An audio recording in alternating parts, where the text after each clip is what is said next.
चलिए आज मैं आपको लिए चलता हूँ एकल आंचल अभियान के 5 प्रकल्प चलते हैं इस संगठन के। उनमें से एक संकल्प है सत्संग सेवा समिति, जिसको बोलते हैं एकल श्री हरि संगठन है, जिसका नाम और प्रखर राष्ट्रवादी के साथ ही आरएसएस की तरह पे बना हुआ है और सनातन धर्म को लेकर के बहुत सारे इसके प्रकल्प हैं। इनके राष्ट्रीय उपाध्यक्ष श्री मक्खन किशोर जी गोयल के पास ये है एक हस्ती श्री मक्खन किशोर जी गोयल, जो एकल अभियान आंचल है उसके 5 प्रकल्पों में से एक प्रकल्प एकल श्री हरि के राष्ट्रीय उपाध्यक्ष। इससे हम आपको विस्तृत चर्चा करके आपको पूरी जानकारी देंगे और ये करेंगे कुछ सवालों के जवाब।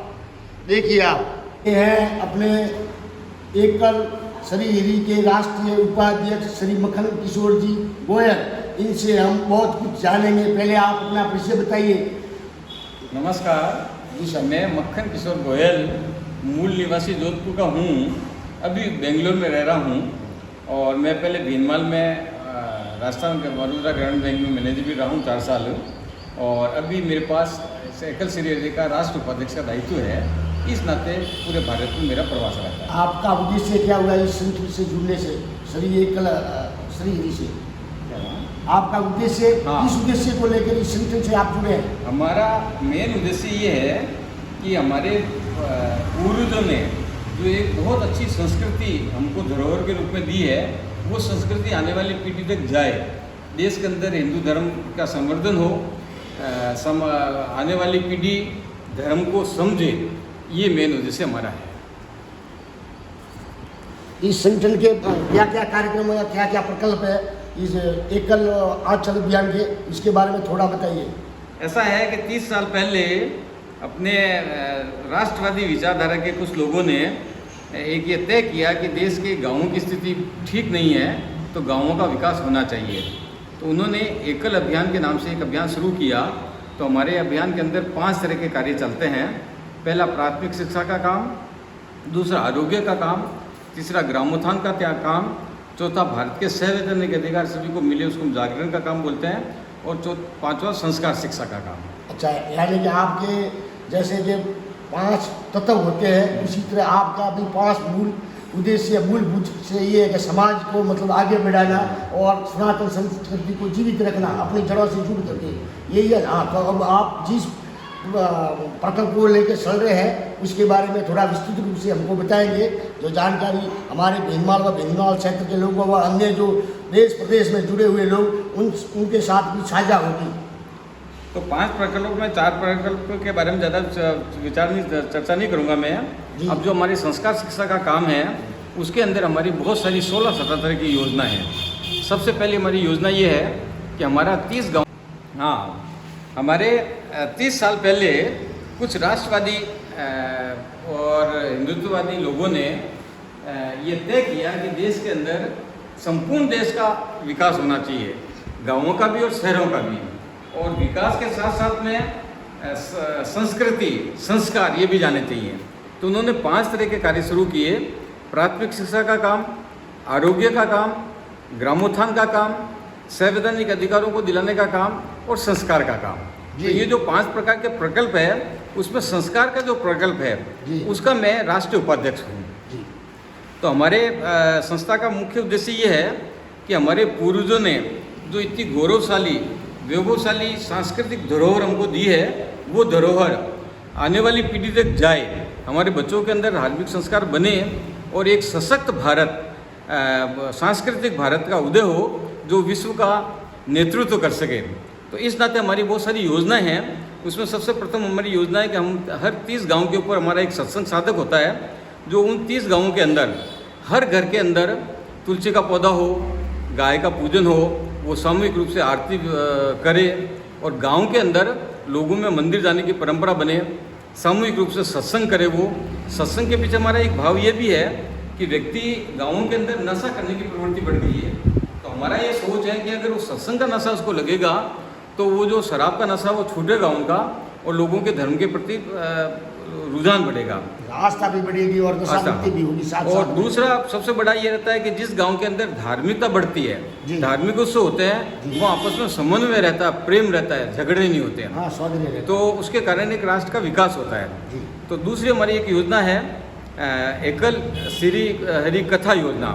उसके अंदर हमने लगभग 2000 कथाकार हमारे पास हैं, जो गांव के बहुत छोटे छोटे गांवों से, अंचलों से, वनवासी क्षेत्र से बहन और भाई, उनको हम 1 साल भर की कथा करने का प्रशिक्षण देते हैं और उससे वो कथा तैयार होकर गांव-गांव के अंदर जाके कथाएं करते हैं। जी उसमें भी हमारे पास राम कथा करने वाले, कृष्ण कथा करने वाले, भागवत करने वाले, गौ कथा करने वाले, शिव कथा करने वाले, इस प्रकार जिस प्रकार की भी कथाओं की रुचि उनकी होती है, उस तरह की कथा करने वाले कथाकार हमारे पास तैयार हैं। उसमें भी कोई 3 दिन की कथा करवाता है, कोई 5 दिन की कराता है, 7 दिन की कराता है, 9 दिन की कराता है, तो इस प्रकार की कथाएं करती है।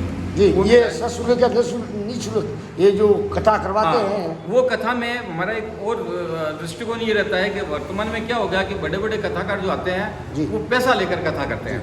तो हमारा मानना है कि धर्म को पैसे से नहीं जोड़ा जाना जी। चाहिए। तो हमारे जो भी कथाकार आते हैं उनका हम कोई शुल्क नहीं लेते हैं, जी निःशुल्क है कथा। निःशुल्क कथा रहती है, क्योंकि हमारा मानना है कि भगवान का श्रवण करने का अधिकार सभी को है। तो जो केवल पैसा देने वालों को भगवान की कथा का श्रवण होना चाहिए, ये मान्यता ठीक नहीं है। तो हमारे सारे कथाकार मुफ्त के अंदर, मतलब फ्री, कोई बिना किसी प्रकार का शुल्क या दक्षिणा लिए हुए कथा करते हैं। जी जो कोई वाद्य यंत्र साज वगैरह बजाते हैं, क्या उनको कुछ देना पड़ता है? नहीं, किसी को कुछ नहीं। हमारे दो कथाकार आते हैं जी। और यहाँ के लोकल जो भजन मंडलियाँ हैं उनसे हम आग्रह कर वो भी निःशुल्क हमारे साथ में सहयोग करते हैं। तो कथा करवाने का किसी भी तरह का शुल्क या खर्चा नहीं होता, क्योंकि धर्म को और पैसे को ये बिल्कुल अलग अलग विषय रहने चाहिए। आपका संगठन ये कितने प्रकार के कथा व भजन कीर्तन करवाता है? वो हमारी सब तरह की कथा करती है। कुछ लोग शिव कथा करते हैं, राम कथा करते हैं, कृष्ण कथा करते हैं, भागवत करते हैं, शिव कथा करते हैं। जिस प्रकार की भी कथा करवानी, नानी बाई का मायरा है, जिस लोकल में जो चलता है वो सारी कथाएं करते हैं। सुंदरकांड का पाठ भी कराते हैं क्या? पाठ करते हैं। घर के अंदर किसी को अगर घर प्रवेश का अनुष्ठान करवाना हो, जी किसी को बच्चे का मुंडन संस्कार का अनुष्ठान कराना हो, जी सभी तरह के धार्मिक अनुष्ठान, क्यों अपने को ये ऐसा मानते हैं कि 16 तरह के संस्कार हाँ, 16 अपने संस्कार व्यक्ति के जीवन में होने चाहिए। जी। तो किसी भी तरह का संस्कार भी कराना हो तो निःशुल्क हमारे कथाकार, हमारे जैसे ये हमारे गुलाब जी हैं, तो ये हमारे पूरे राजस्थान के व्यास कथाकार हैं जी। तो इस तरह के हमारे पास 2000 कथाकार हैं, सब तरह के कार्यक्रम करवाते हैं। दूसरी हमारी जो योजना है वो हमारी श्री हरि भजन योजना है। जी। तो उसके अंदर हमारे पास एक वाहन रहता है, उसमें 11 भजन करने वाली महिलाएं रहती है और उसमें वाद्य हमारा साथ में रहता है सारा बजाने वाले। तो वो हर गांव में जाकर गांव के अंदर 2-2.5 घंटे का कार्यक्रम करते हैं। उस कार्यक्रम में वो बहनें भी भजन गाती है और गांव की महिला भी भजन गाती है। तो वो गाड़ी हमारे पूरे देश के अंदर घूमती है।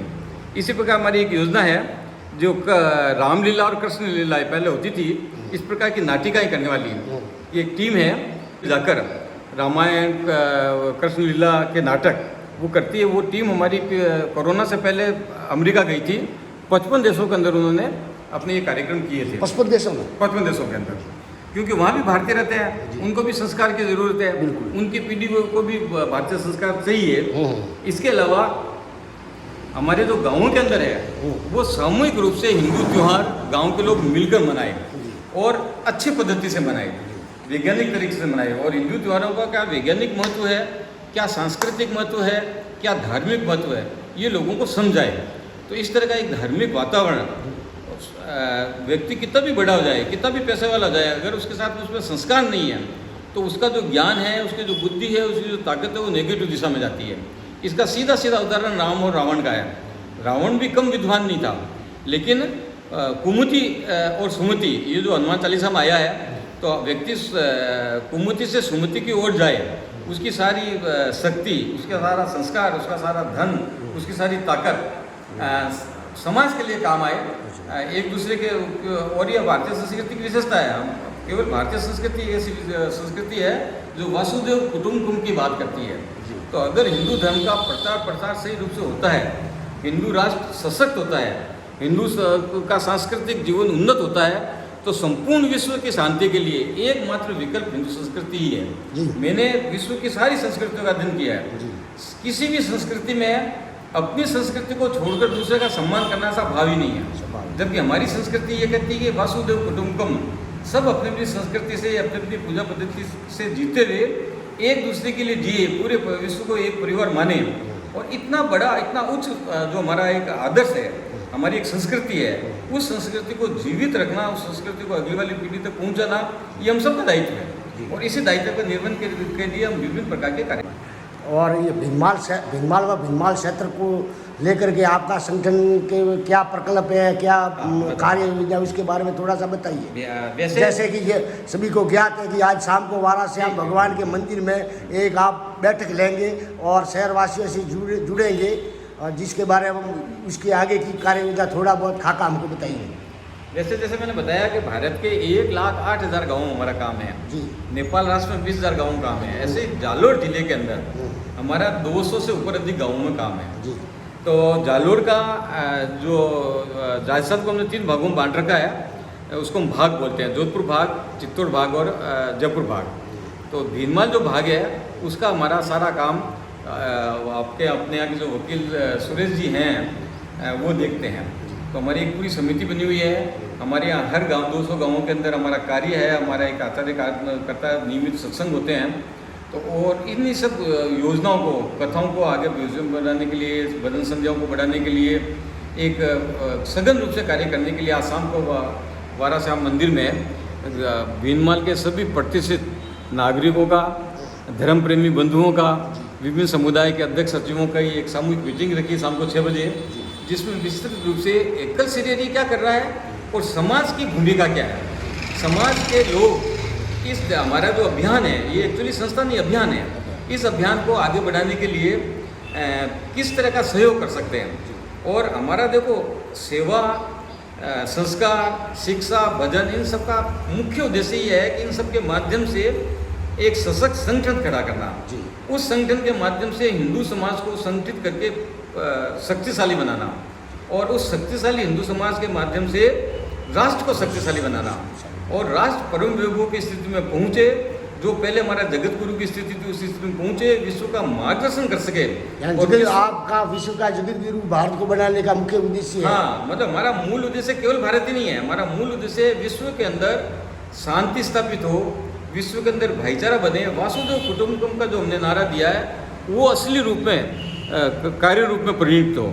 और पूर्व में भी भगवान बुद्ध के समय विश्व के 2/3 भाग के अंदर सांस्कृतिक रूप से पूरा विश्व एक था, पूरे विश्व के अंदर शांति थी। आजकल जो गृह युद्ध होते हैं, विश्व युद्ध होते हैं, आपस में मन मुटाव होता है, उसका उपाय, एकमात्र उपाय है कि हिंदू संस्कृति, हिंदू जीवन दर्शन अगर लोगों के अंदर जाता है, विश्व स्वीकार करता है, तो विश्व के अंदर का नेतृत्व भारत करके विश्व के अंदर एक शांति का माहौल बने, परिवार का माहौल बने। इस प्रकार के हमारी जी कब से करें।